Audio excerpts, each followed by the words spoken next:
Pessoal, tem um probleminha aí, a gente vai retomar a partir da parte que a gente parou e vamos fazer aí em duas partes, então, a gravação. E para quem está voltando comigo aqui, daqui a pouco o Marcos Moreira entra aí. Deixa eu localizar aqui. Eu enviei um convite, deixa eu ver se... Marcos, eu enviei um convite aí, me manda aí, vê se você consegue por aí, porque eu estou tentando aqui. Bom, aqui você está como convidado.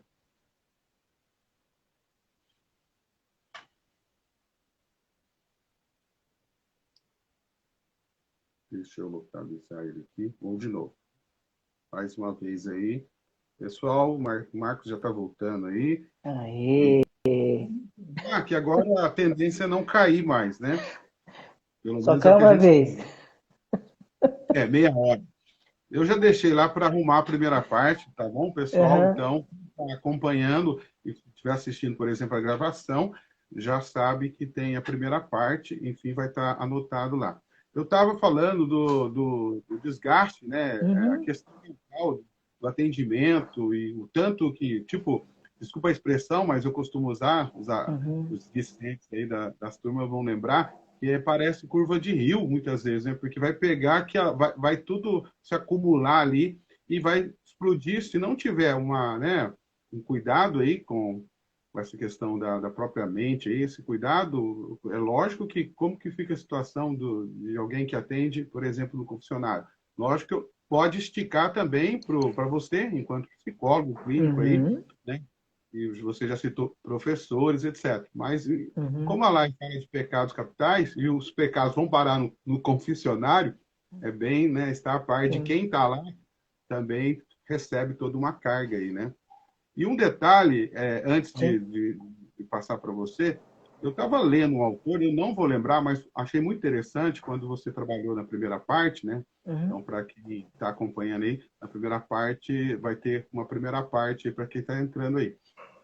Ela que era os monges, né, que faziam, né, o jejum, bem, digamos assim, radical, e que Uhum. daí, lógico, o próprio jejum, você tocou na questão fisiológica aí, que deixa, né, o corpo dormente e tal, e aí lutar contra aquilo, ou seja, você não se alimenta, e é o exercício espiritual quando é alguma coisa fisiológica. E no livro Uhum. que eu li, até vou atrás para ver se eu encontro para indicar aí, o que me chamou a atenção é que a pessoa vai enfrentar no combate espiritual, por exemplo, né?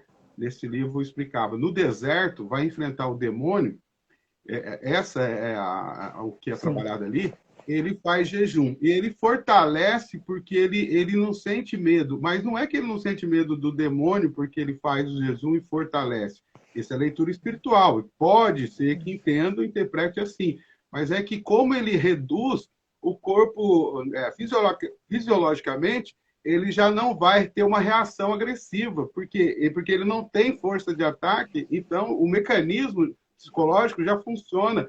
Ele cria coragem, não é que ele cria coragem, ele já, né, ele colocou uma situação no organismo que favorece a não desenvolver o medo, que é proteção, é ir para cima, é encarar de frente. É interessante, né? Porque quando você tocou ali, eu falei, nossa, pode parecer uma viagem, mas não, isso aqui está tudo né, através dessa obra, achei interessante, porque se a gente tirar os elementos que são fisiológicos, a gente vai alcançando o resultado, que é onde você vai lidar com a ciência, muito, talvez assim, mais interessante, né, para o cuidado da própria pessoa. Bem, com você aí, Não, até o interessante, final. né? Interessante o que você falou. Por exemplo, o ser humano é um ser biopsíquico social, né? A gente é química, pura química. Os nossos processos emocionais são envolvidos por químicas. O nosso organismo ele age através das químicas. Então, assim, há algum tempo não havia ciência e não havia, portanto, o conhecimento desses processos químicos que mantêm o nosso corpo em funcionamento. Então, muita coisa que não tinha explicação era atribuído a um espírito X, espírito Y, né? Então, isso acontecia. O que me deixa um pouco apreensivo é que hoje, mesmo com a ciência, mesmo com o conhecimento, algumas pessoas ainda ficam presas, atribuindo processos químicos, né? Ou não entendendo que são processos químicos e atribuindo a demônio. Ou outra coisa nesse sentido. Não estou colocando aqui a questão da existência ou não do demônio, não é esse o caso. O caso é que se o ser humano começa a conhecer a si mesmo, saber dos processos psíquicos, dos processos químicos que ocorrem dentro de si, ele não vai se autopunir, de repente, por uma coisa ou outra.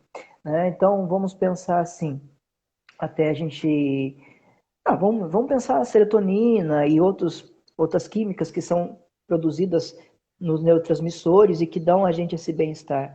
Se algum fator social aconteceu, por exemplo, você teve ali uma situação de estresse, alguma pessoa querida partiu, algum relacionamento foi rompido, esse processo químico ele é influenciado, ele deixa de ter a sua produção harmoniosa e ele vai ter déficit. E aí você vai sofrer, você vai ter baixa de humor, você vai ter falta de desejo, falta de vontade. E aí algumas pessoas vão falar, não, é falta de oração, você tem que orar mais e orar mais. Só que não é oração, é uma questão química. Né?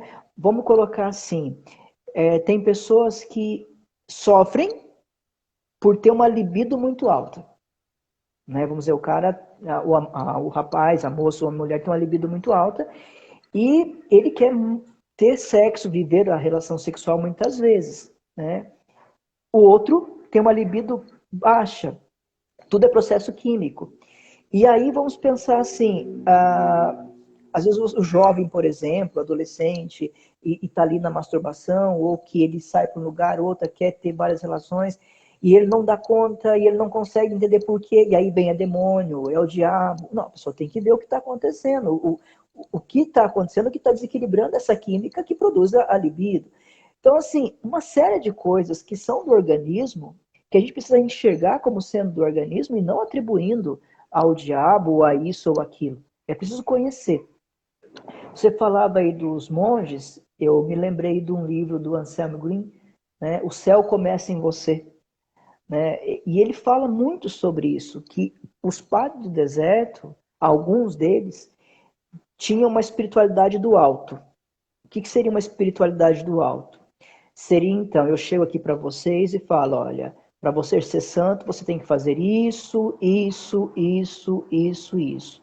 O modelo de santidade é esse. O modelo de um homem e de uma mulher de fé é essa. Então eu começo a colocar, eu coloco um ideal e você que corre atrás para alcançar. E se você não alcançar esse ideal de santidade, entre aspas, você é um fracassado.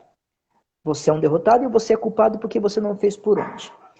Anselmo Green, no livro O Céu Começa em Você, ele fala de uns monges que partiam de uma outra perspectiva. Não da espiritualidade do alto, mas a espiritualidade de baixo. Essa espiritualidade é que parte das próprias emoções, dos próprios sentimentos, daquilo que ele sente, daquilo que ele experimenta. E ele não briga com o seu corpo, ele não briga com os seus afetos, ele não briga com as suas paixões, mas ele olha de frente para isso e procura identificar o porquê isso ocorre e o quanto essas paixões o afetam ou desequilibram a sua vida. Então, eu penso que, como ele está falando de psicanálise, está falando dessa coisa do pecado, e que muitas vezes é uma questão orgânica do organismo, uma questão química, e a gente não sabe lidar porque tem uma produção em excesso ou uma falta na produção dessa química, de repente seu humor altera, sua libido diminui ou aumenta, enfim, pensamento acelerado, ansiedade. Não adianta, gente. Tem coisas que tem que ser resolvido a partir da questão química mesmo e não tem como fugir disso. Tá? Bom, falando ainda da preguiça, voltando para a preguiça, porque é o tema, né? Preguiça é pecado? Né? A ideia é dizer que é pecado. Mas eu disse no começo que Santo Agostinho, e depois Santo Tomás também, eles viam na preguiça um complexo de sintomas próximos à tristeza. E aí eles identificavam, atrás da preguiça, existiam verdadeiros sofrimentos. Ah, é preguiçoso, é vagabundo. Não, eles identificavam que atrás da suposta preguiça, a pessoa carregava um sofrimento grande.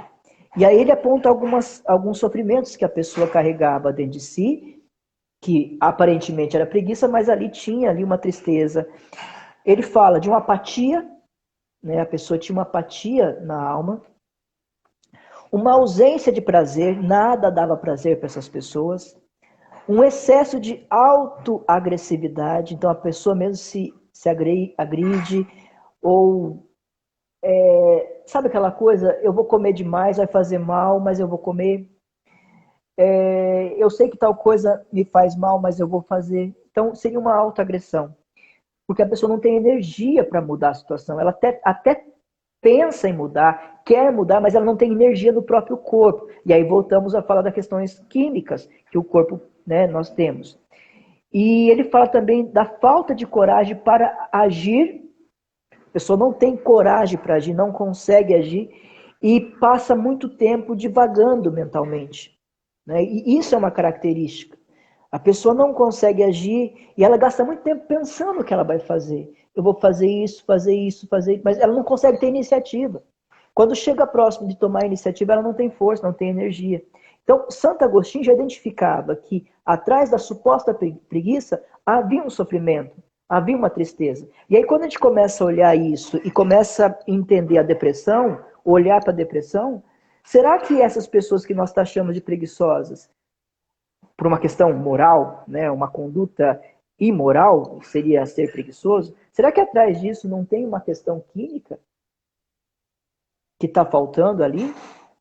Né? É claro, você vai no psiquiatra, ele vai tentar repor aquilo que está faltando através de um medicamento, mas o livro ele fala, e acho que, não sei se nós temos tempo para desenvolver isso, mas achei bacana ele falando, Márcio, que nem tudo, né, ele usa uma música de Chico Buarque, se eu não me engano, dizendo que o meu sofrimento não sai no jornal. O meu sofrimento não sai no jornal, o seu sofrimento não sai no jornal. A gente sabe, a gente liga o jornal, né, liga a TV, entra na internet, e tem apareceu um caso aqui, um caso ali, mas quantos sofrimentos vividos por tantas pessoas que ninguém sabe? Quantas pessoas que não podem falar do seu sofrimento? Quantas pessoas não pode dizer, não pode expressar o que sente? Talvez porque é uma questão tão feia moralmente, né? Porque é uma questão tão proibida que ele não tem espaço para falar sobre aquilo. E ele vai se adoecendo. A pessoa vai adoecendo. Essa vibração, essa vontade de viver, esse prazer vai sendo embotado, a pessoa vai perdendo tudo isso. Né? Então, ele falava que, às vezes, o medicamento, ele vai ali tentar mudar um pouco e regular a questão da produção química dos neurotransmissores, mas há coisas que o medicamento não dá conta, porque o sintoma, para a psicanálise, ela é alguma coisa que aparece. O sintoma fala assim, ó, o sintoma ele é como se eu dissesse assim, eu tenho um sofrimento, e como eu não consigo dar nome para esse sofrimento, eu vou me pegar no sintoma. A Elisa falou muito sobre isso, que o sintoma, ele sai de um... Por exemplo, eu chego em algum lugar, né, ou algum sintoma aparece, se eu não trato o real ali, o desejo que eu não consigo sustentar, esse sintoma hoje sai de um lugar e vai para outro. Ele vai deslocando, ele vai deslizando de um lugar para outro. Mas por quê? A gente pega, por exemplo, esse sintoma que seria a depressão que a gente tem comentado. É um sintoma. É um sintoma social, vamos colocar assim. Ou seja, existe alguma coisa que eu não dou conta de fazer, existe uma pressão social sobre mim, eu não consigo corresponder a isso que me pede, logo eu me sinto frustrado, inútil. Só que isso vai sendo somado um dia, outro dia, e vai somando semanas e semanas, com eventos e mais eventos, chega uma hora que a depressão ela aparece. Que a depressão ela tem uma causa que é orgânica, uma causa hereditária, mas uma causa ambiental. Né? E E veja, a pessoa ela surge, então aparece com esse sintoma, seja no consultório de um psicoterapeuta, né, ou num site ali, num divã da psicanálise, ou do psiquiatra. Então, sobretudo o psiquiatra, ele dá um medicamento, minimiza aquilo, mas não trabalha a causa. Não trabalha a causa. E eu achei interessante, ele usou aquela expressão do prólogo de João, e o verbo se fez carne, né? E a palavra se fez carne. E ele falou que muitas coisas que não são ditas, que não pode ser ditas, ou que eu não encontrei palavras para dizer, né, é o que causa o sofrimento. E quando eu consigo dar nome, quando eu tenho alguém que testemunha o meu sofrimento, o professor Lauro falava muito sobre isso. É preciso que tenha alguém que testemunhe o meu sofrimento. Por isso que quem é psicólogo aqui, ou psicanalista, percebe que no set terapêutico, quando a pessoa chega, ela vai falando sobre a sua vida, sobre a sua história, e tem no psicoterapeuta, no psicólogo ou no psicanalista alguém que escuta o seu testemunho. E à medida que ela vai falando sobre aquilo, ela vai dando nome para coisas que até então ela não sabia o que era. E com isso, a cura vai acontecendo, a dor vai sendo aliviada, a pessoa vai ressignificando, vai elaborando a sua vida e consegue, talvez, muitas vezes, passar por cima disso aqui que as pessoas taxam como preguiça. Né? Então, assim, algumas coisas que eu li na obra e queria trabalhar com vocês, mas principalmente isso, Márcio, entender que por trás daquilo que nós falamos é pecado, pode ter uma outra questão aí. Pode ter um esgotamento psíquico, mental, físico, uma decepção, né? Como eu falei, né? Segundo alguns autores, o burnout ele aparece muito em profissões que trabalham com pessoas, que demandam uma energia enorme, uma empatia. E aí, como fica isso? Né? É interessante o que você falou, né? Um padre que está no confessionário, atendendo confissões. Ninguém vai no confessionário, ninguém vai numa clínica buscar um psicólogo, um psiquiatra para falar de coisa boa. Ninguém vai chegar lá no meu consultório, no consultório da Elisa, para falar, nossa, cara, eu tô apaixonado. Eu ganhei na Mega Sena. Cara, eu tô feliz pra caramba. Não, se você busca é Nem sei o que eu tô porque... fazendo aqui, Oi? né? Tipo, eu nem sei o que eu estou fazendo aqui porque eu estou feliz, né? Demais, né?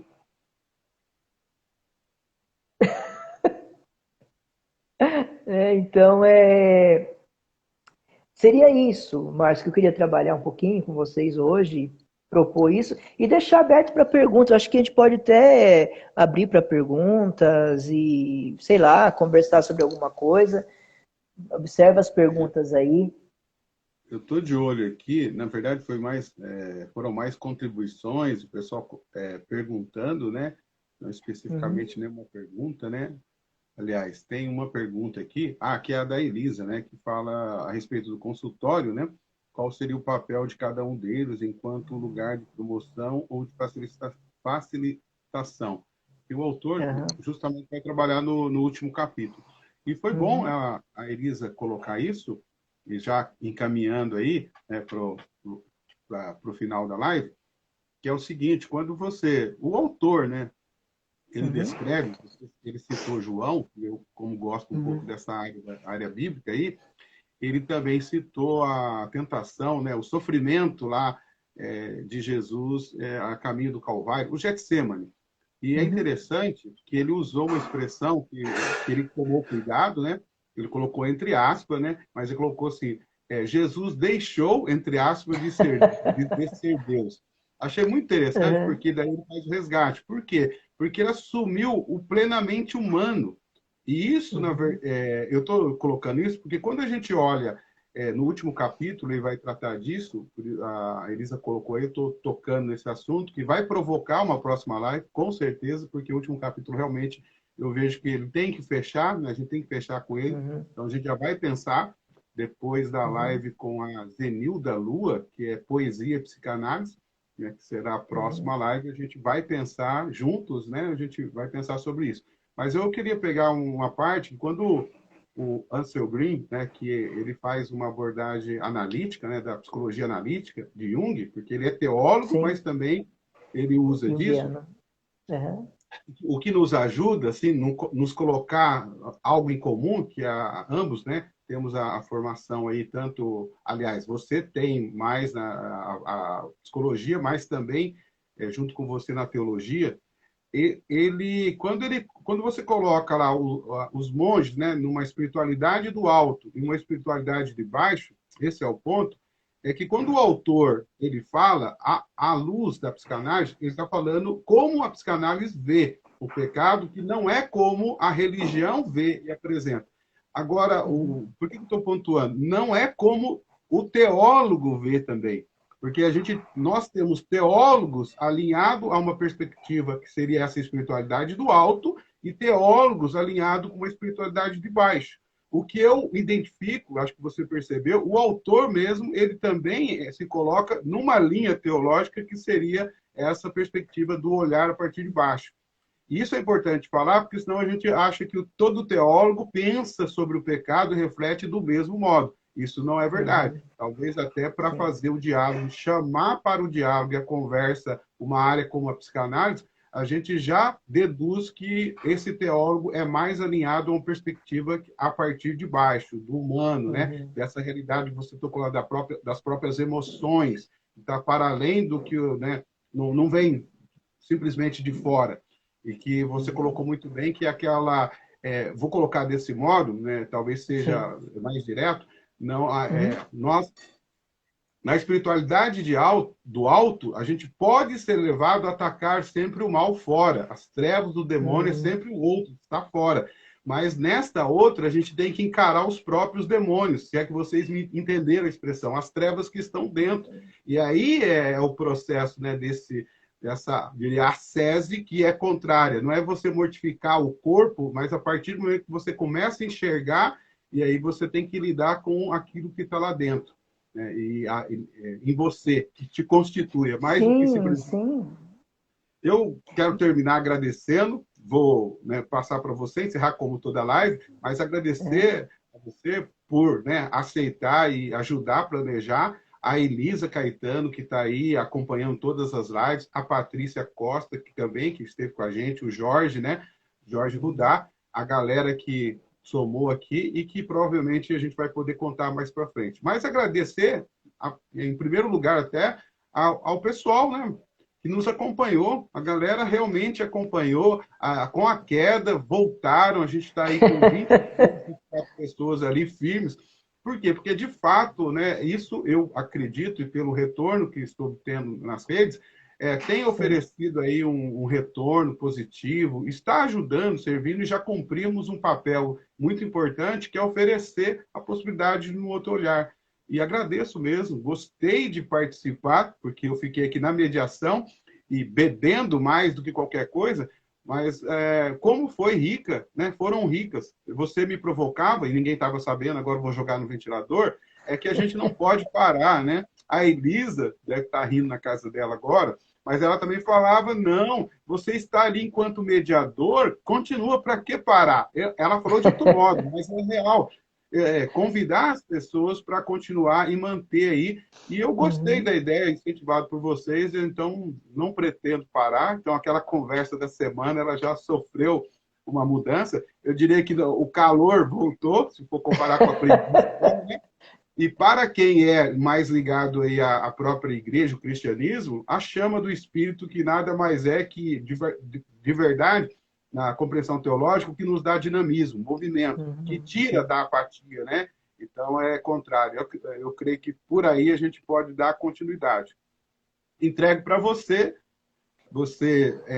aquilo que, né, que deixei de falar, já que a gente está trabalhando junto nisso, que você Uhum. colocasse aí, finalizasse para a gente. Tá.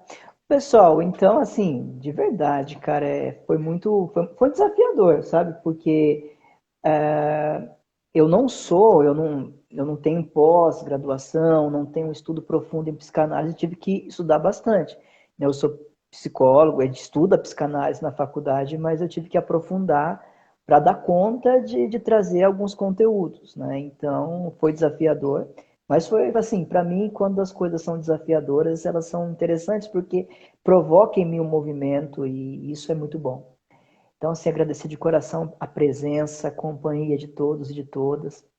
E falar assim, acho que para nem questão de complementar o que o Márcio falou, mas acrescentar algo ao que já foi dito, né? Assim, Deus nos fez pessoas, né? A gente é teólogo, é psicólogo, a gente gosta de gente, a gente trabalha com gente. E a grande beleza do cristianismo é essa novidade. Deus se fez gente, Deus se fez pessoa. E Deus, quando ele se faz homem, quando ele se faz pessoa, ele está dizendo o seguinte: eu, eu fiz o ser humano, eu aprovo o ser humano e eu sou encantado pelo ser humano.